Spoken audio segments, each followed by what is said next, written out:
தமக்குள்ள யாவற்றையும் விற்று அந்த நிலத்தை வாங்கிக் கொள்கிறார்கள்.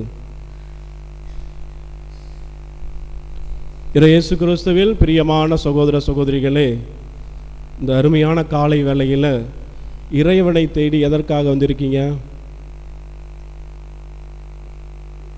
இறைவனை தேடி, ஆலயத்தை தேடி எதற்காக வந்திருக்கிறீங்க? ஜெபிக்க. எல்லாத்துக்கும் தெரியும், ஜெபிக்கிறதுக்காக வந்திருக்கோம். நம்முடைய ஜெபமானது எந்த வகையை சார்ந்தது? சுயநலத்திற்காகவா அல்லது மற்றவருடைய நலத்திற்காகவா? அது உண்மையான ஜெபமா? கடவுளுக்கு ஒரே குழப்பமாக இருந்துடுச்சு. ஏன்னா இத்தனை பேரும் இருக்காங்க, இத்தனை பேரும் வந்து ஜெபிக்கிறாங்க, ஒவ்வொருத்தவங்களும் ஒன்று சொல்கிறாங்க. அதனால் கடவுள் என்ன செய்தார்? இந்த மண்ணுலகிலே ஒரு 3 குடும்பங்களை சந்தித்து, அந்த 3 குடும்பம் தினமும் ஜெபிக்கிறாங்க. அந்த 3 குடும்பங்களை சந்தித்து அவர்களுக்கு என்ன வேணும் கேட்டு கொடுப்போம் அப்படின்னு நினச்சிக்கிட்டு முதல் முறையாக அரியாங்குப்பு பங்கு வராரு கடவுள். வந்தவுடனே பார்க்குறாங்க, வயதானவர்கள் அனைவரும் மிக ரொம்ப ஆழ்ந்த விசுவாசத்தோடு ஜெபிச்சிட்டு இருக்காங்க. ஒரு முறை ஒரு வயதானவர் மட்டும் நம்ம என்ன பண்ணுறாங்கன்னா, பக்கத்தில் இருக்கிற எல்லாம் ஜெபிச்சுட்டு ஒவ்வொரு சில சுரூபத்தையும் தொட்டு கும்பிட்டு போகிறாங்க. இறுதியாக மைக்கேல் ஆண்டவர், அதுதான் மைக்கேல் சம்மன்ஸ் இருக்கும்ல, அதுக்கு பார்க்குறப்ப என்ன பண்ணுவோம், கீழே ஒரு சாத்தான் கூட இருக்கும். அந்த அம்மா என்ன பண்ணுறாங்கன்னா 2ஐயும் தொட்டு கும்பிட்றாங்க. கடவுளுக்கு கன்ஃபியூஷன் ஆயிடுச்சு, கடவுளுக்கு குழப்பம் அடைந்து விட்டார். என்ன அது, இந்த அம்மா சமணசையும் தொட்டு கும்பிட்றாங்க, பேயும் தொட்டு கும்பிட்றாங்க. சரி கேட்கலாம் அப்படின்ட்டு வந்து கேட்குறாரு, ஏம்மா 2ஐயும் தொட்டு கும்பிட்றீங்க அப்படின்னு கேட்ட உடனே அப்போ சொன்னார். அப்போ அந்த அம்மா சொன்னாங்க, நான் மோட்சத்துக்கு போனால் கடவுள் பார்த்துக்குவாங்க, இதே போல் நரகத்துக்கு போனால் பிசாசு பார்த்துக்கும், அதனால தான் 2ஐயும் இப்பயே தொட்டு கும்பிட்றேன் அப்படின்னு சொன்னாராம். கடவுளுக்கு ஒரு திரும்பும் குழப்பம், என்ன இதே போல் ஜெபிக்கிறாங்க அப்படின்ட்டு சரி ஒரு வீடை தேடி செல்லலாம் அப்படின்ட்டு ஒரு வீட்டுக்கு போகிறாங்க.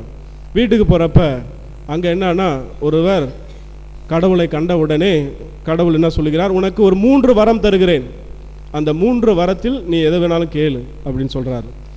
முதல் வரம், இந்த நாற்காலியை தங்கமாக மாற்று அப்படின்னு சொல்கிறார். கடவுள் என்ன பண்ணுறாருன்னா கட்டவர்களை காட்டுறார், அது தங்கமாக மாறி விடுகிறது. இரண்டாவதாக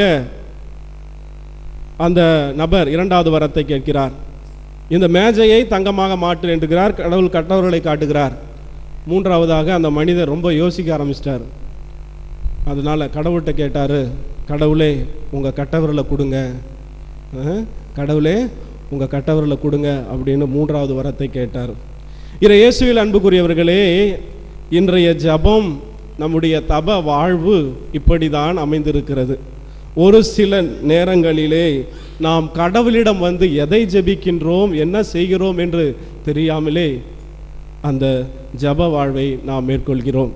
இன்றைய முதல் வாசகம் நமக்கு ஒரு எடுத்துக்காட்டாக, சாலமோனிடம் ஆண்டவர் தோன்றி வரத்தை கேட்கின்ற பொழுது, என்ன வேண்டும் உனக்கு, பணமா பதவியா, என்ன வேண்டும் என்று கேட்கின்ற பொழுது சாலமோன் கேட்பது ஞானம். எதற்காக? இந்த உலகத்திலே நன்மையையும் தீமையையும் அறிய கடவுளிடம் அவர் கேட்டது ஞானத்தை மட்டும்தான். அந்த ஞானத்தை கேட்கின்ற பொழுது சாலமோனால் எல்லாம் செய்ய முடிகிறது. அந்த ஞானத்தை கொண்டு அவருக்கு பொருள் செல்வமும் அருள் செல்வமும் அதிகமாக கொடுக்கப்படுவதை நாம் முதல் வாசகத்திலே பார்க்கிறோம். இன்று நான் கல்வியிலும் சரி, பள்ளியிலும் சரி, பல்கலைக்கழகங்களிலும் சரி, நாம் பலவிதமான கல்விகளை கற்று அறிவை மட்டும்தான் வளர்க்கிறோம். ஆனால் இந்த ஞானத்தை கற்றுக்கொள்ள வேண்டும் என்றால் யாரிடம் செல்ல வேண்டும்? கடவுளிடம் செல்ல வேண்டும். தூய ஆவியின் முதல் கொடைதான் இந்த ஞானம். தலை சிறந்த செல்வம் எது என்று வள்ளுவர் சொல்லுகிறார், கேள்வி செல்வமே, கேட்கின்ற செல்வம்தான். செல்வத்துள் செல்வம் செவி செல்வம், அச்செல்வம் செல்வத்துள் எல்லாம் தலை என்று சொல்லுகிறார். இப்பொழுது நமக்கு கடவுள் கொடுத்திருக்கக்கூடிய அந்த செவி செல்வம் என்னவென்றால் இறை வார்த்தை. அந்த இறை வார்த்தையை ஒவ்வொரு நாளும் நாம் தியானித்து நம்முடைய வாழ்விலே அதை வாழ்வாக்குகின்ற பொழுது நாம் அந்த ஞானத்தை, கடவுள் கொடுக்கின்ற அந்த ஞானத்தை இறை வார்த்தையின் மூலம் நாம் பெற முடியும். அதை தான் சாலமோன் செய்கிறார்.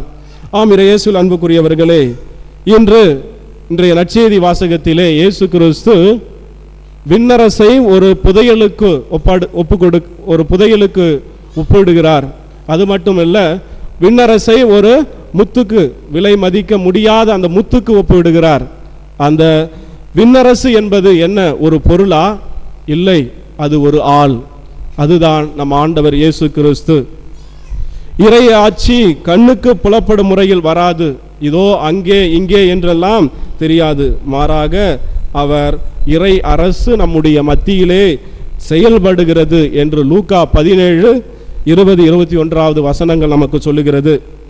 மக்களுடைய நடுவிலே நிற்பவர், செயலாற்றுபவர் இயேசு கிறிஸ்து ஒருவரே. அவரே கடவுளின் வண்ணமையும் நாணமுமாய் இருக்கிறார் என்று 1 கொரிந்தியர் 1:24 சொல்வதை நாம் பார்க்கிறோம். அது மட்டுமல்ல, கிறிஸ்து எல்லா செல்வங்களையும் 2ஆம் நிலைக்கு தள்ளிவிடுகிறார். கிறிஸ்துவை உடைமையாக்கி கொள்ள மற்ற அனைத்தையும் குப்பை என கருதுகிறேன் என்று புனித பவுலடியார் சொல்வதை கூட நாம் கேட்டிருக்கிறோம்.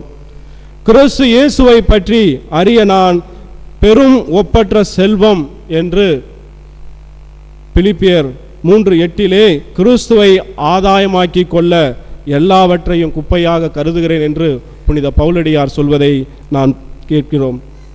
கிறிஸ்துவுக்காக அவருடைய சீடர்கள் அனைத்தையும் துறந்தனர். நாம் பார்க்கிறோம், நாங்கள் எல்லாவற்றையும் விட்டு உம்மை பின்பற்றியவர்களாக இருக்கிறோமே என்று பேதுருவால் கூற முடிந்தது என்றால் அது அந்த கடவுளுடைய ஞானத்தை பெற்றதால். ஒரு முறை ஒரு காதலன் இவ்வாக ஒரு காதல் கடிதம் எழுதுகிறான். நான் அமாவாசையாக இருந்தேன், என்னை பௌர்ணமியாக நீ மாற்றினாய். நான் அக்ரிணையாக இருந்தேன், என்னை உயர்திணையாக ஆக்கினாய். நான் உயிரற்ற மெய்யாக இருந்தேன், என்னை உயிர்மை ஆக்கினாய். நான் தெளிவாக இருந்தேன், என்னை பைத்தியமாக்கினான் என்று ஒரு காதலன் ஒரு காதலிக்கு இவ்வாறு கடிதம் எழுதுகிறான். அன்புமிக்க சகோதரர்களே, இது மனித காதலிலே நடக்கக்கூடிய ஒரு சாதாரண ஒரு சம்பவம். இன்று திருவிழுத்திலே பார்க்கின்ற பொழுது இறைவன் மீது காதல் கொண்டு வாழ்ந்தவர்கள் கூட அதிக பேர் இருக்கிறார்கள். அதனால்தான் புனித பவுலடியார் கூறுகிறார், நாங்கள் கிறிஸ்துவின் பொருட்டு மடையர்கள் என்று 1 கொரிந்தியர் 4:10 சொல்கிறார். புனித பிரான்சிஸ்கு சேவியர், அவரை தெரியும், இந்த உலகத்தை எல்லாம் நான் கையாண்டு கொண்டாலும் என்னுடைய ஆன்மாவை நான் சுத்தமாக விற்கவில்லை என்றால், அந்த கிறிஸ்துவுக்கு நான் அதை கொடுக்கவில்லை என்றால் நான் இருந்து என்ன பயன் என்று கடவுள் மீது பைத்தியமாக, கடவுள் மீது நம்பிக்கை கொண்டு வாழ்வதை நாம் பார்க்கிறோம். அது மட்டுமல்ல, புனித பிரான்சிஸ்கு அசிசியார் தனது சொத்துரிமையை துறந்து அவர் என்ன செய்கிறார் என்றால், என் கடவுளே எனக்கு எல்லாம் என்று கடவுளிடம் முழுமையாக ஒப்பு கொடுப்பதை நான் பார்க்கிறோம். ஆம், இறையேசுவில் அன்புக்குரியவர்களே, இப்படி நாம் கடவுளுக்கு முதன்மை கொடுக்க வேண்டும், கடவுளுடன் வாழ வேண்டும் என்று இன்றைய வசனங்கள், இன்றைய இறை வார்த்தைகள் நமக்கு மிக அழகாக சொல்லுகின்றன. கிறிஸ்துவின் இறை ஆட்சியை தேடிக்கொண்டிருந்தால் இவ்வுலக நலன்களை எப்படி பெறுவது? இக்கேள்விக்கு நமது ஆண்டவர் இயேசு கிறிஸ்து பதில் அளிக்கிறார். மத்தேயு 6:33 சொல்லுகிறார், அனைத்துக்கும் மேலாக கடவுள் ஆட்சியை தேடினால், அனைத்திற்கும் மேலாக கடவுளுடைய ஆட்சியை நாம் தேடினோம் என்றால் மற்ற அனைத்தும் சேர்த்து கொடுக்கப்படும் என்று மத்தேயு 6:33 மற்ற அனைத்தும் சேர்த்து கொடுக்கப்படும் என்றால் நமக்குடைய தினதோற உணவு, உடை முதல் இருக்கும் இடம் எல்லாத்தையும் கடவுள் நமக்கு 100 மடங்காக 60 மடங்காக நம்முடைய மறுவாழ்விலே கொடுப்பார். இன்று நம் ஆண்டவர் இயேசு கிறிஸ்து நம்மிடம் எதிர்பார்ப்பது என்னவென்றால், அந்த விண்ணரசுக்கு முக்கியத்துவம் கொடுக்க இயேசு கிறிஸ்துவை நாம் பின்பற்றி வாழ வேண்டும். ஒரு முறை ஒரு குழந்தையானது ஒரு கத்தியை தன்னுடைய கையிலே வைத்து கொண்டிருந்தது. அதை கண்ட அவருடைய தாய் அந்த குழந்தையிடம், அம்மா அந்த கத்தியை கொடுத்து விடு, இல்லைன்னா கையை அது அறுத்து விடும் என்று சொல்லுகின்ற பொழுது அந்த குழந்தையானது கேட்கவில்லை. அப்பொழுது என்ன செய்தான்னா, அந்த அம்மா உடனே ஒரு வளையல் போட்டிருந்தாங்க. அது எப்படின்னா மினுக்கக்கூடிய வளையல். அதை காட்டின உடனே அந்த குழந்தையானது அந்த கத்தியை கொடுத்தது. இன்று நம்முடைய மத்தியிலே வாழ்கின்ற இளைஞர்கள், இளம் பெண்கள், குறிப்பாக குடும்ப தலைவர்கள் எல்லாம் இந்த மினுமினுக்கின்ற சாத்தானின் செயல்களை கண்டு கிறிஸ்துவை விட்டு செல்வதை நான் பார்க்கிறோம். இன்று கிறிஸ்து நமக்கு சொல்லுகிறார், நீங்கள் அனைவரும் இந்த விண்ணரசில் வாழ வேண்டும் என்றால் கிறிஸ்துவை பின்பற்றி வாழுங்கள். அந்த குழந்தை எவ்வாறு அந்த கத்தியை தன்னுடைய கையில் வைத்து கொண்டிருந்ததோ அதுபோல நீங்கள் கிறிஸ்துவை விட்டு வாழ்கின்ற பொழுது துன்பம், கஷ்டம், கவலை எல்லாம் உங்களோடு இருக்கும். இன்று நம் ஆண்டவர் இயேசு கிறிஸ்து நமக்கு சொல்லும் வார்த்தை, என்னை பின்பற்றி எனக்கு முக்கியத்துவம் கொடுத்து இறை வார்த்தையை தினந்தோறும் படியுங்கள், அதை தியானியுங்கள், அதன்படி வாழுங்கள் என்று வாழ நமக்கு அழைப்பு விடுவிக்கிறார். எனவே அந்த வார்த்தையை கேட்டு நாம் வாழ வேண்டும்.